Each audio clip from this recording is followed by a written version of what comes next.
Yeah, Duane, you just made a statement about the five passions. All those things did not go. You did not repeat again. I was thinking about that this afternoon, and this was my conclusion. Well, I thought that in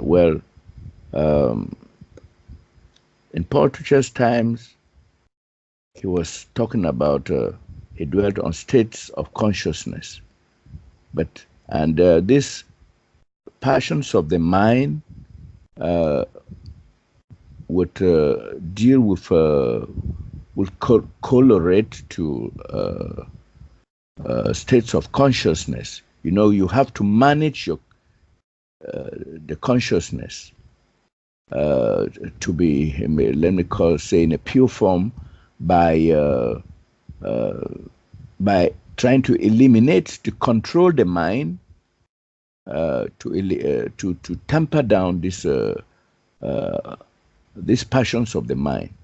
But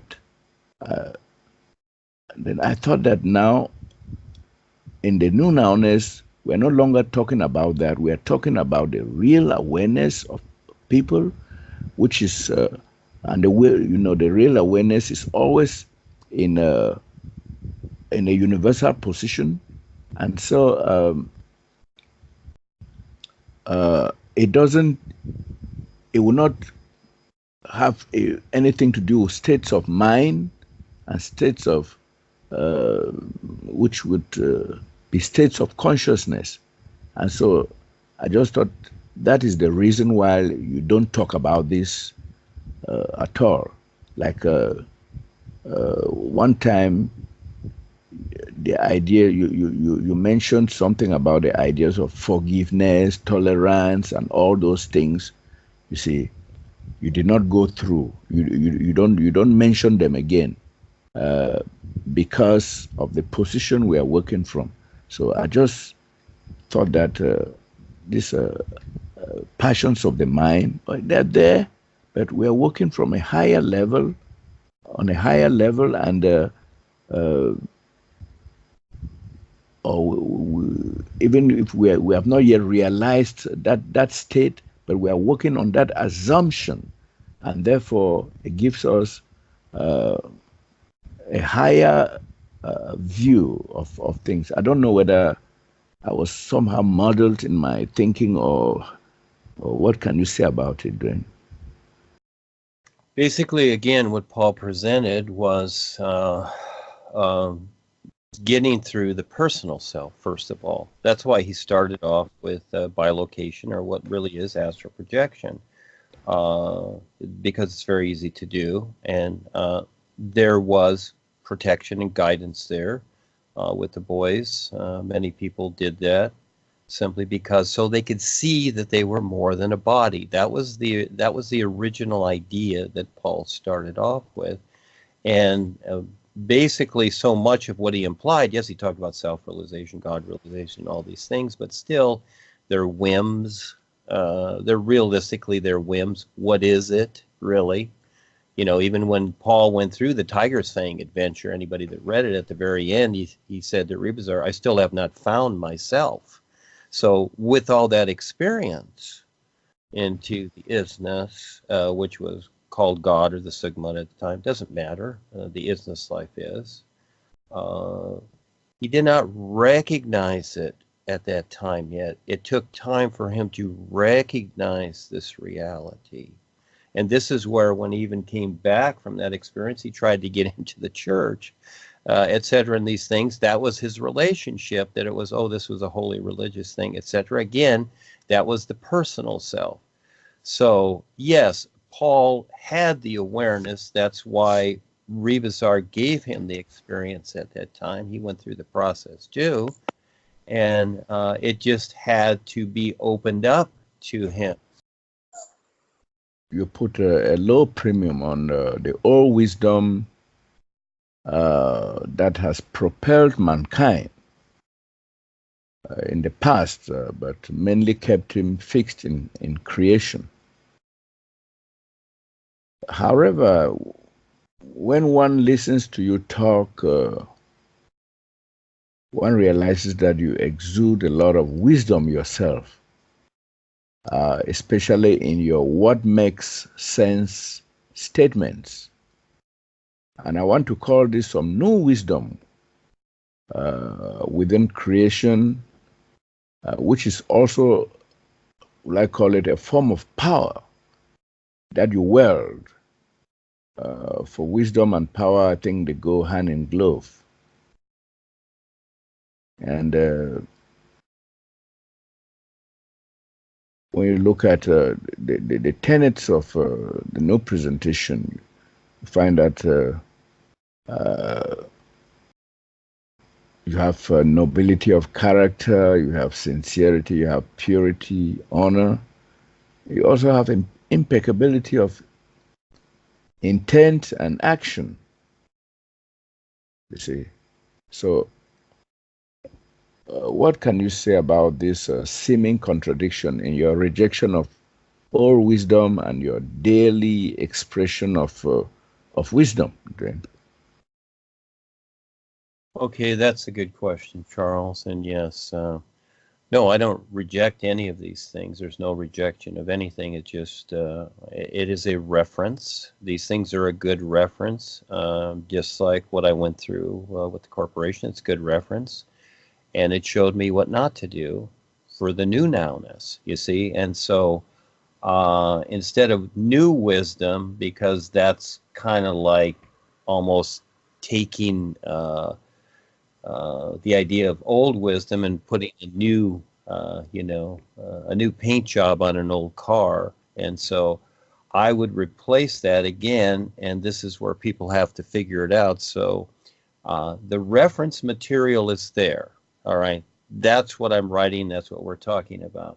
But what I'm referring to is the isness. So you take the is out of wisdom, and that becomes the new reality. It's not wisdom anymore, it's isness. And to recognize that. So again, if we just say new wisdom, well, people still cling to the words. You want to utilize the literal self, but you don't want to be continually used by the literal self because it's so very limited, you know. That would be like, yeah, you buy a new car, okay, but you never get out of it because there's sticky stuff on the seats and you can't get out, and the doors lock automatically, so you're stuck.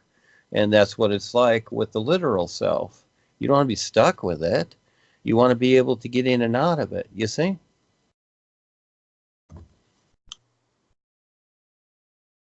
Yeah, it's interesting. So instead of saying the new wisdom, you would talk about the new reality. Isness describes it the best. Yeah. Learn to recognize what life is. This isness, and it is endless, and that's where your real freedom starts. And it actually gets better than your idea of real freedom. This is the best part. So at the same time, while you're here with these bodies in the physical sense, or on any of the in any of the realms with your other five bodies here, you know, step up and be creative. This is what the boys like. They like to see people creative. That you know, not just telling the world about chemtrails and, you know, Wi-Fi and all stuff. That's something we do, but be creative in the sense to where, you know, as I've created the projects and whatever, etc., step up at the homeschool, the university, the worldwide educators, etc., and the things that we're doing to support these things. We create our own reality that references the true reality. That's the best part, you see. And at the same time, you do the other stuff. You grow the little herbs in your garden, and you know, you wash your clothes once in a while, brush your teeth. Those are things you do. So yes, this isness takes care of everything, but it's a recognition. And those that really recognize it, they step up and they go, wow, you know, I want to do something, because they're starting to recognize it. And it's really more than real freedom. And so again, these are ideas that we use. because there is no freedom here. It's just implied freedom. You're in the prison yard, but that's okay too, because you need to be here. You need to see this. You need to be motivated, or you stay stuck. It's your decision. And I don't tell people what to do. That's not the idea of what I'm writing. I'm not talking about right or wrong or what to do. I'm simply showing that people have more options and choices to make better choices, and you decide your life. It's your life. I'm not going to say there's no certain way to do this. Everybody's going to figure out their personal self, and this is what I was going to say before. Everybody's going to figure out their personal self in their own way. So some people may read the Five Passions of the Mind or read what Paul wrote and figure it out that way, or they'll read something else, Don Quixote or whatever, or watch The Matrix.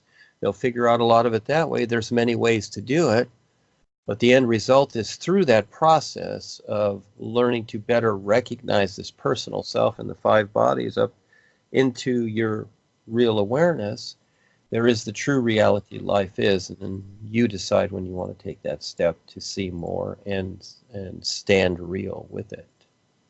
Yes, Charles. And with that, yeah, we're a little past, unless you have something else kind of fast. But that was a lot. I figure an hour or so is plenty for everybody. There will be more time to do this, and people can create their own Skypes and what have you. So that's okay. Kelsey has some announcements, and we'll get on with the new you.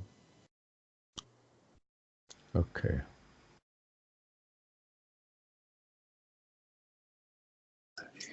Okay, everybody, there's a Skype call tonight at 6 p.m. every Saturday. There's a Skype call. Val starts that call, so if you want to join that call, contact Val.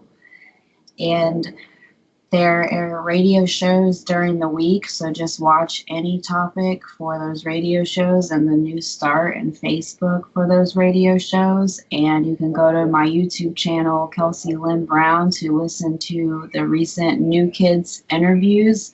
And you can also go to New Kevin Smith's YouTube channel to listen to some of the recordings that we've done here on Skype if you've missed any of them or if you want to share them with others.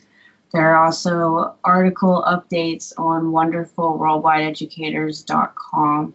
So you can go there to read all of the new articles or titles that Duane has put on Facebook. If you've missed them, I put them on the website, wonderfulworldwideeducators.com. Thank you, everybody. It's all for you. See you next time. Have fun. Let's see what happens. Thank you. Bye-bye.